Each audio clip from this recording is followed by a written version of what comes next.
Good day, everyone. We are Group 2. Today, we will be diving into the world of statistical inference, a crucial tool in data analysis that helps us draw conclusions about larger population based on smaller samples. Let's explore why this is so important and how it impacts decision making across different fields. So, the introduction or overview of the topic. Statistical inference involves using data from a sample to make conclusions or predictions about a population. It is a critical tool in various fields like healthcare, economics, and social sciences, allowing decision makers to generalize from sample data to the entire population. This presentation covers the key components of statistical inference, including sampling distributions, estimations, confidence intervals, the difference between means and independent samples, the finite population correction factor, and the use of the t-distributions. So, statistical inference is the process of using data from a sample to make conclusions or predictions about the populations. In many areas like healthcare, economics, and the social sciences, we cannot always study every individual in the population.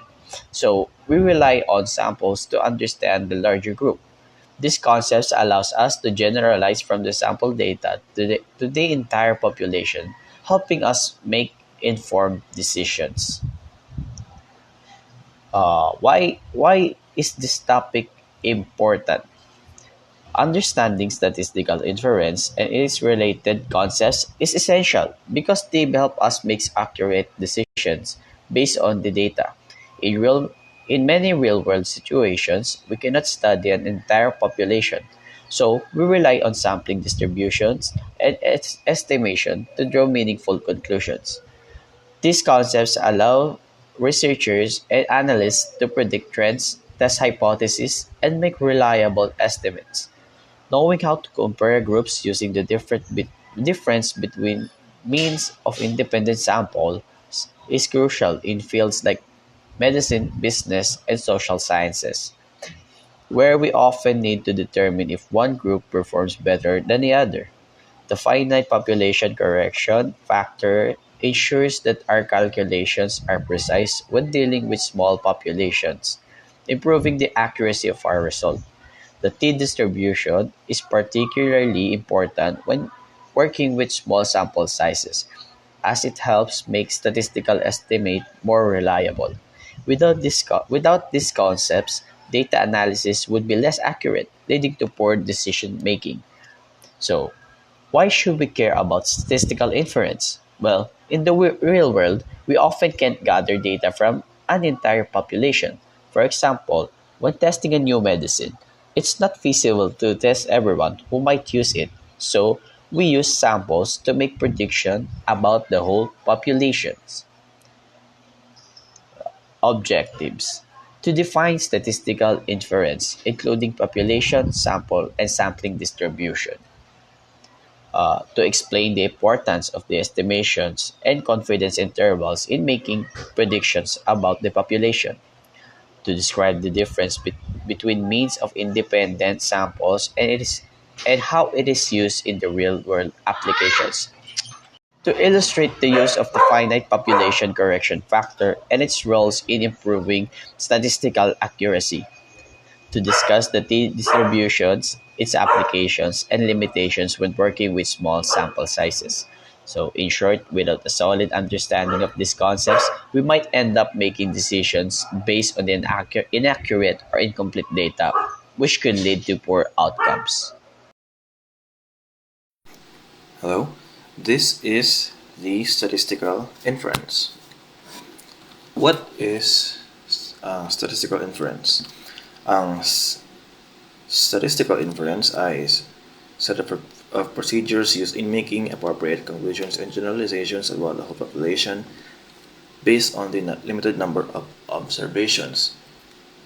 Statistical inference ay ginagamit ito para mag-draw ng conclusions about the whole population using only the small sample of data.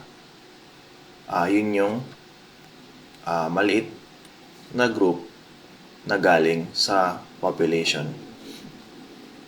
And instead of studying everyone doon sa whole population, ina-analyze na lang nila yung smaller group to make smart guesses doon sa larger one, doon sa population. Here's the explanation. The population is the entire group that we are taking for analysis or prediction. The entire group you're interested in, for example, all students at a university. Studying everyone is usually too big or costly, so we will use samples. Then sa sample naman ay ang subset of the population. For example, ay ang pag-take ng random samples from the population. Then, ang size ng sample ay mas maliit kaysa sa total size ng population.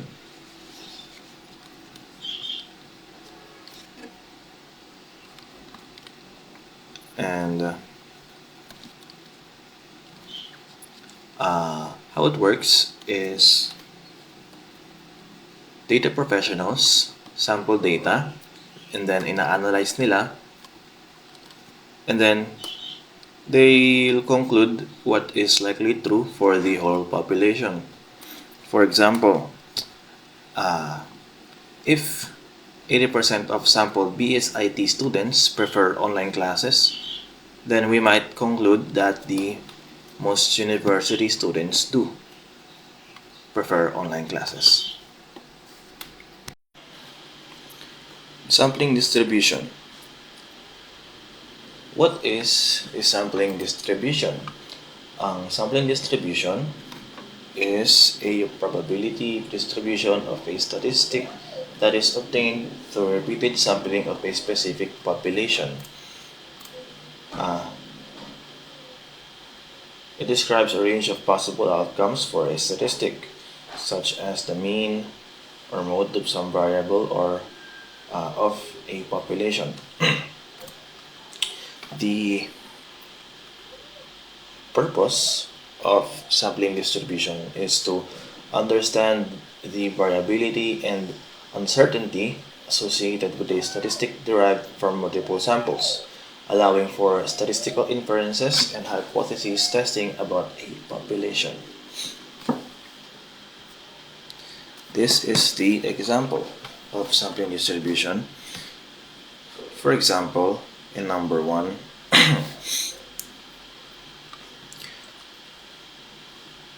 we have a fair six-sided die at ang possible outcomes ay pwedeng 1, 2, 3, 4, 5, and 6. At kapag pinag-add yung 1, 2, 3, 4, 5, and 6 at i-divide sa 6 ay magiging 3.5. And ang population standard deviation ay 1.71. Kapag nag-roll tayo ng die ng 2 beses, yun ay ang magiging sample size, which is 2. And kapag kinalculate ang result, kapag i-calculate ang result, and then kapag inulit to ng mga maraming beses, there's no limit. Yung mga average ng sample size ay magiging sampling distribution.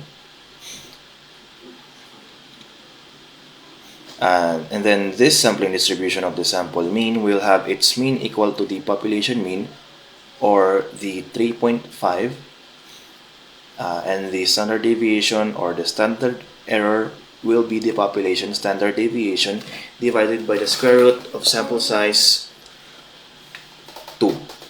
So it's 1.71 divided by the square root of 2 equals to 1.21. The next example is sampling from a population. We have a small town with a population of 1,000 people where the average height of 165 centimeters with a standard deviation of 15 centimeters. Kapag nag-random select tayo ng samples of 50 people and calculate the average height for each sample, we'll create a sampling distribution of the sampling mean. And the mean of this sampling distribution will be equal to the population mean of 165 centimeters.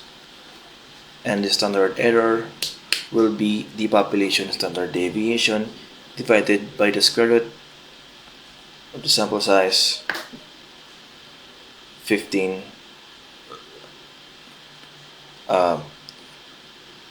15 divided by square root of 50 equals to 2.12 centimeter. So even though individuals' heights vary by 15 centimeters on average, the average heights of groups of 50 people each vary by only 2.12 centimeters. Hello, my name is John Philip Ambit and I'm from Group 2. Today, ang pe-present ko ngayon is about the estimation and confidence intervals. What is estimation? Estimation in statistics involves using sample data to make educated guesses about a population's characteristics such as mean, variance, or proportion. The population refers to the entire interest group, like all people in a country or all products made by a company. Since it's often impractical to measure every member of population, statisticians rely on samples to make inference about the entire population. Estimation helps to conclude population parameters based on a sample data. So, meaning nito ay estimation in statistics is about the process of using sample data to make informed predictions about population parameters such as mean, variance, or proportion. This allows for reliable conclusions about the population without needing full data collection. There are two types of estimation. One is point estimation. Point estimation means it involves using a single value called a point estimator to estimate an unknown population parameter based on a sample data. For example, the sample mean can be used as a point estimator for the population mean. And then interval estimation, on the other hand, provides a range of values within which the parameter is expected to lie, along with a level of confidence. The most common type of interval estimate is the confidence interval. And then, what is point estimate? A point estimate is a single value used to approximate an unknown population parameter. It is derived from a sample data and provides the best guess for the true value of population characteristics such as the mean or the proportion. For example, the sample mean is a point estimate of the population mean. And then, the sample proportion is a point estimate of the population proportion. This means that a point estimate is a single value calculated from the sample data to to approximate an unknown population parameter. It, it also serves as the best guess for the true characteristic of an entire population. While point estimates provide quick insights, they don't indicate uncertainty. This is where interval estimates come into play. While take note that point estimates provide a valuable insight, they do not account for the uncertainty or variability that comes with using a sample to estimate a population parameter. Hence, confidence intervals are often used alongside points estimates to indicate the range within which the true population parameter likely lies. Then, what is an interval estimate? An interval estimate is a range of values derived from a sample data that is used to estimate an unknown population parameter. Unlike a point estimate, which gives a single value, an interval estimate provides a range within which the true value of the parameter is likely to fall, offering a degree of uncertainty. The common type of interval estimate is a confidence interval, which specifies a range around the point estimates and includes a confidence level, typically 90%, 95%, or 99%. This confidence level represents the probability that the interval contains the true population parameter. This means that an interval estimate is a range of values derived from the sample data that is used to estimate an unknown population parameter. Unlike a point estimate, which is a single value, it accounts for uncertainty by indicating where the true parameters probably lies. The common form is a confidence interval, which includes a range around the point estimate and a confidence level. For example, if we calculate a 95% confidence interval for the population mean, it means that if we were to take many samples and calculate confidence intervals for each, 95% of those intervals would contain the true population mean. Confidence intervals as interval estimates. A confidence interval is a specific type of the interval estimate that provides the range of values for the population parameter with an associated confidence level. For example, a 95% confidence interval suggests that if we were to take 100 different samples and compute a confidence interval for each, about 95 of them would contain the true population parameter. This means that a confidence interval is a statistical range derived from a sample data that estimates where a population parameter is likely to lie, and it consists of an interval range and a confidence level.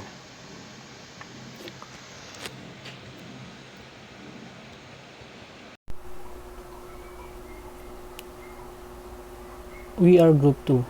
I'm Jonal Batalier at ang topic na naka-assign sa akin ay ang the difference between means of independent samples.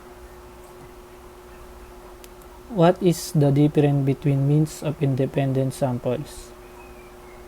The difference between means of independent sample is a statistical method used to compare the means of two unrelated groups to determine whether there is a significant difference between them. This technique is widely applied in research areas such as medicine, business, education, and social science to compare different treatments, groups, or population. This method is used to compare the mean or average sample ng magkaibang grupo. Isa sa mga halimbawa nito ay ang pagtetest ng mga bakuna o vaccine sa mga tao Halimbawa ay ang kailangan kumuha ng magkaibang sample sa pagitan ng matatanda o bata.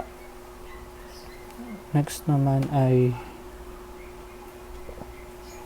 there are several assumptions that should be considered. Independence. The two groups must be independent, meaning that the one group does not influence the data in other group. Ibig sabihin lang nito ay dapat yung data ng sample ng ibang grupo ay dapat hiwalay at hindi makakaapekto sa data sample ng ibang grupo. Random sampling. Each group is selected randomly to ensure unbiased results. Ibig sabihin lang nito na dapat random yung pagpili ng sample data upang matiyak na hindi bias yung result. Normal distribution. For small samples, if the sample is small, the data should be approximately normally distributed. Ibig sabihin naman nito ay kung maliit ang bilang ng sample, dapat ay normal pa rin ang pagkuha ng data. Equal or unequal variance. The variability of two groups can be equal, homogeneous, or different, heterogeneous, which affects how difference is calculated. Ibig sabihin lang nito, kapag ang dalawang grupo ay maaring pantay o hindi pantay ang datos, ay may epekto ito kung paano ito susuriin. Next, use of difference between means of independent sample. Real world example. Business. Customer satisfaction across stores. A company wants to compare customer satisfaction scores between two locations.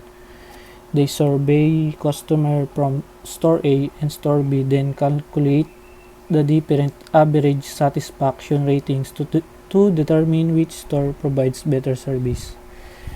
Dito naman sa negosyo, nakakatulong ito kung nais malaman ng owner o may-ari ang pagkakaiba sa kanilang mga branch o mas papaano mapapaunlad yung kanilang negosyo o kaya makapagbigay ng maayos pang serbisyo. Sports training program comparison. A fitness coach compare two training programs by measuring the average running speed of Group A athletes using Program 1 and the Group B using Program 2. If one program result in significantly higher mean speed, it may be the better training method.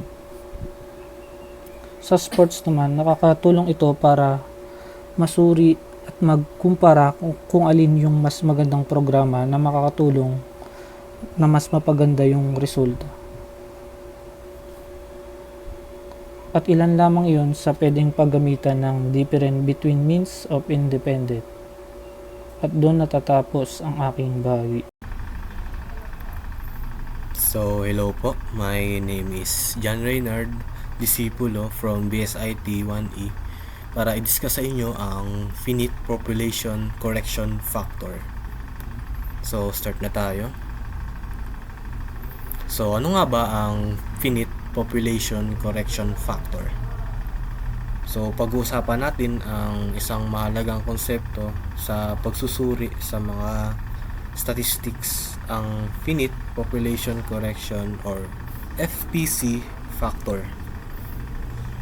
Kapag nangongolekta ng data ang mga researchers, madalas silang kumukuha ng mga sample mula sa mas malaking populasyon para upang gumawa ng mga estimate at gumawa ng mga conclusion.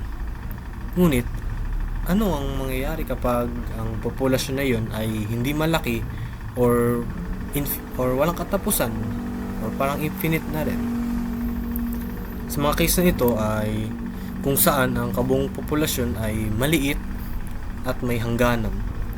Ang sampling na walang kapalit ay binabawasan ang pagkakaiba-iba. Nangangahulugan ito na ang karaniwang error, ang ating sukatan ng kawalan ng certainty, ay bahagyang mas bababa kaysa sa expected natin sa ibang malaking populasyon. Upang itama ang pagbawas sa pagkakaiba-iba na to, ginagamit nito ang finite population correction factor or yung kanina FPC factor. Ni-improve nito ang pagsasaayos ng accuracy ng mga statistical na pag-estimate kapag ang sample ay nire-representa sa isang malaking bahagi ng kabuuang populasyon. Ang FPC factor ay applied sa mga karaniwang formula para sa mga hakbang tulad ng karaniwang error, na ine-ensure nito na ang mga conclusion ay nagpapakita ng katotohanan ng isang limitadong laki ng populasyon. Kung wala ang koreksyon na ito, maaring ma-overestimate ang mga researchers sa pagkakaiba-iba, na maglilid ito sa hindi accurate na mga gap ng confidence at sa mga resulta ng pagsubok sa hypothesis. So, saan nga ba ginagamit ang FPC?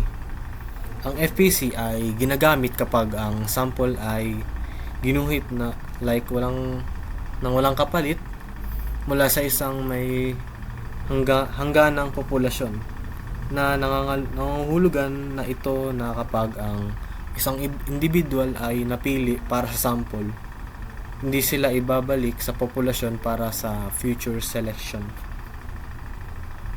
Ito ay naging specifically na mahalaga kapag ang sample size or yung small n ay higit sa 5% ng kabuuang populasyon or yung big N. Ito ay karaniwang kilala bilang 5% na rule or 5% rule. Pero kapag ang sample ay bumubuo ng isang malaking bahagi ng populasyon, ang hindi aplikasyon ng pagwawasto ay maaring mag-lead ito sa hindi tama na pagtansya ng pagkakaiba-iba.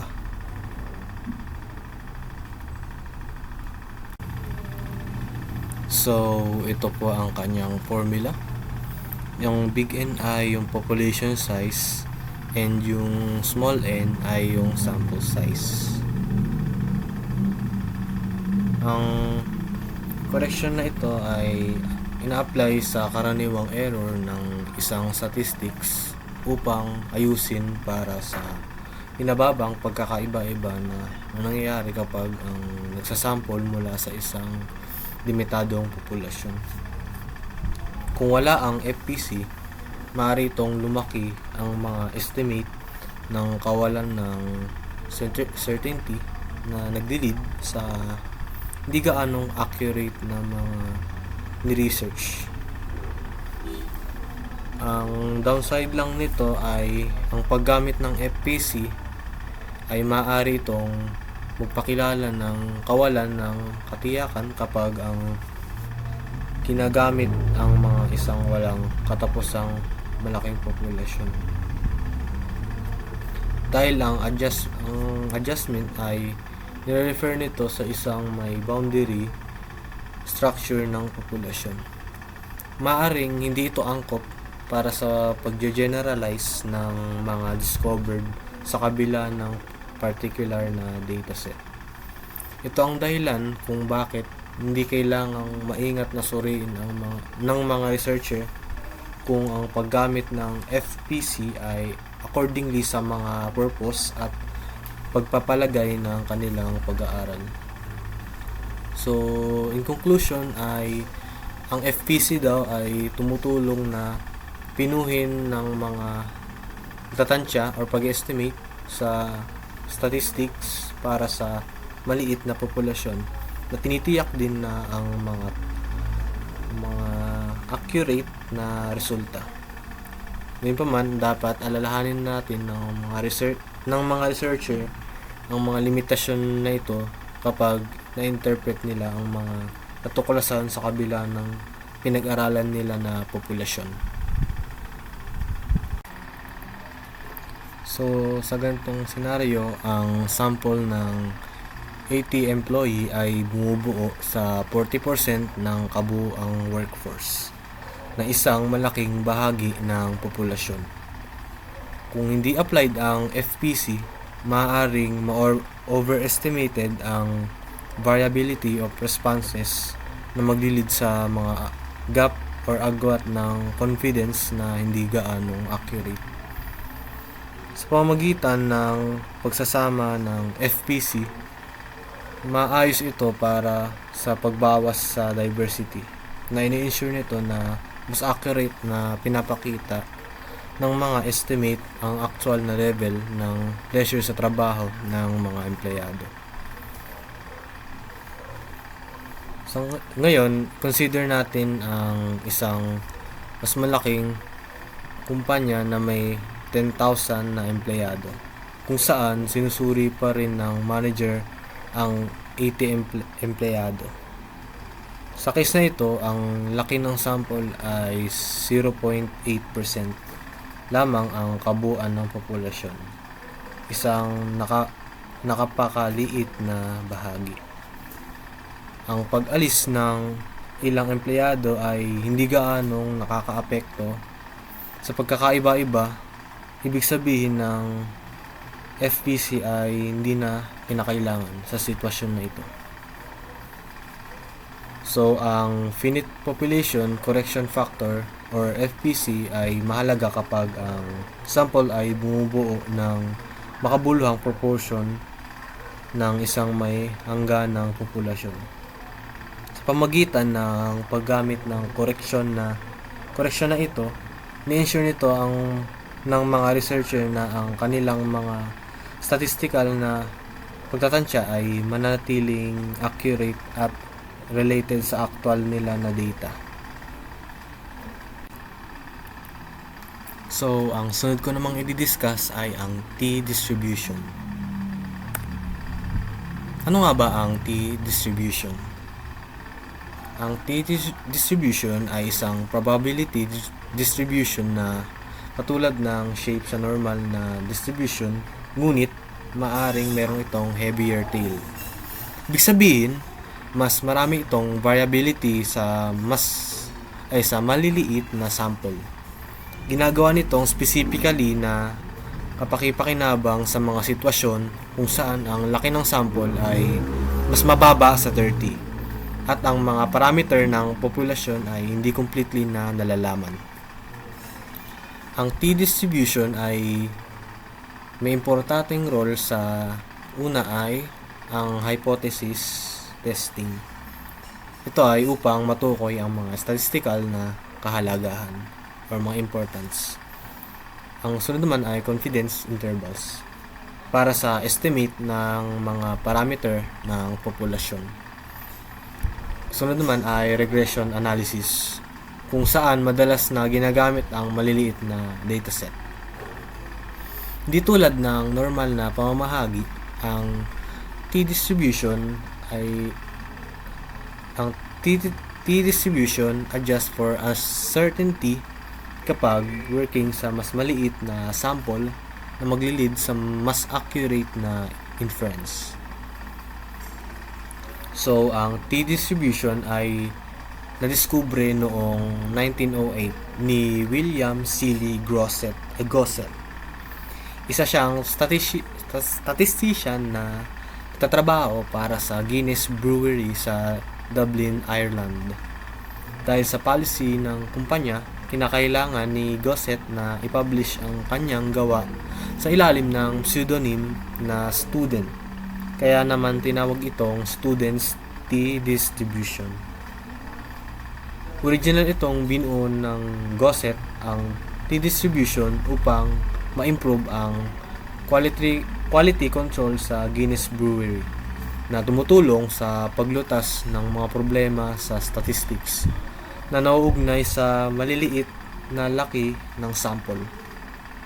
Ang kanyang trabaho daw ay pinalawak ng maglaon ni Ronald A. Fisher na ginawa ang t-distribution na malawakang ginagamit sa modernong statistical na pagsusuri.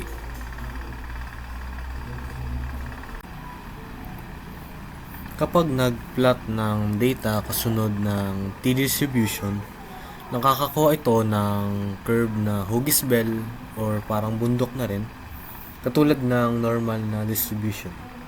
Pero ang pangunahing diferensya ay ang t-distribution ay mas mabigat ang kanyang tail. Ibig sabihin nito ay considering ng mas malaking pagkakaiba-iba sa maliliit na sample, ginagawa nitong particular na kapakipakinabang sa mga cases kung saan ang laki ng sample ay maliit, karaniwang n less than 30, at hindi alam ang standard deviation ng populasyon. Isang important factor sa pagtukoy ng t-distribution ay ang degrees of freedom or tawag na ring DF. Ang mga level of freedom ay nire-represent sa bilang ng independent observation sa isang dataset. Ang formula ng pag-calculate ng degrees of freedom is DF equals n minus 1. Ang DF ay ibig sabihin degrees of freedom. Ang N naman ay yung sample size. Mahalaga ang mga degree of freedom ay nag-a-arrange para sa pagkakaiba-iba ng sample na nakakaapekto sa hugis ng t-distribution curve. Habang tumataas ang laki ng sample, ang t-distribution ay lumalapit sa normal na distribution. Ibig sabihin nito ay nagiging hindi gaanong makabuluhan ang sobrang variability sa maliit na sample.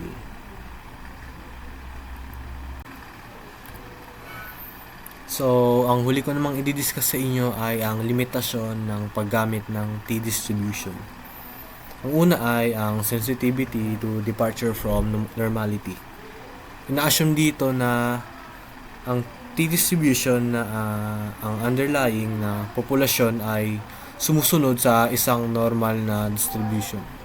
Pero kapag ang data ay lumihis mula sa normality, like gaya ng kapag ito ay bumaluktot or may mga unusual na pattern, ang paggamit ng distribution ay maaring mapasok ito sa mga kamalian sa mga statistical na inferences.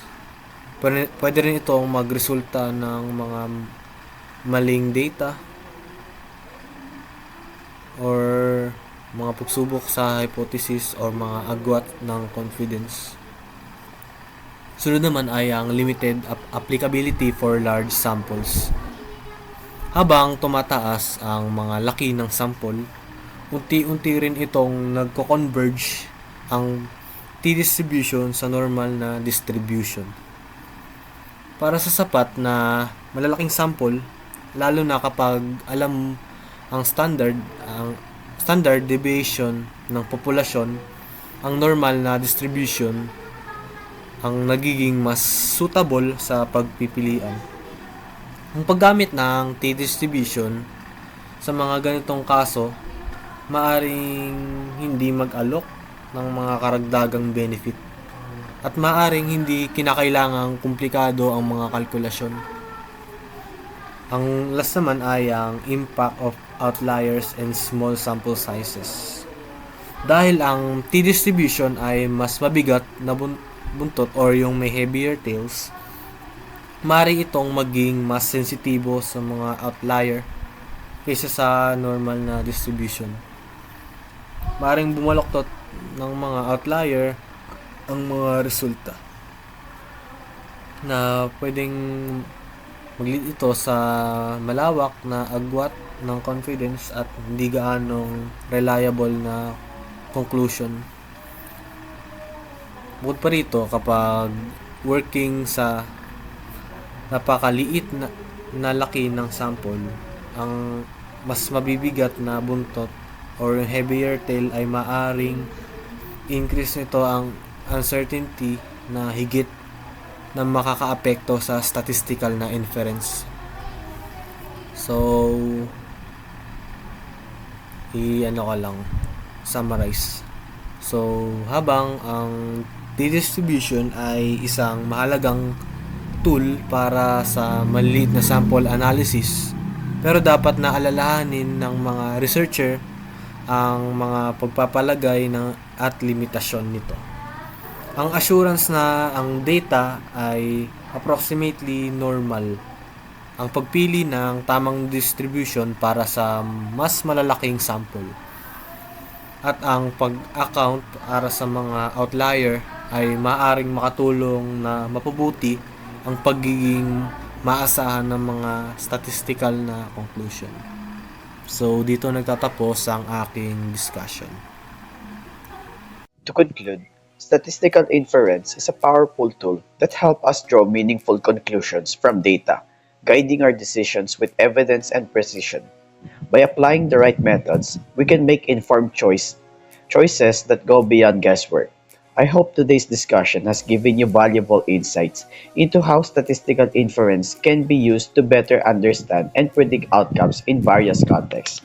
Thank you for your time and attention.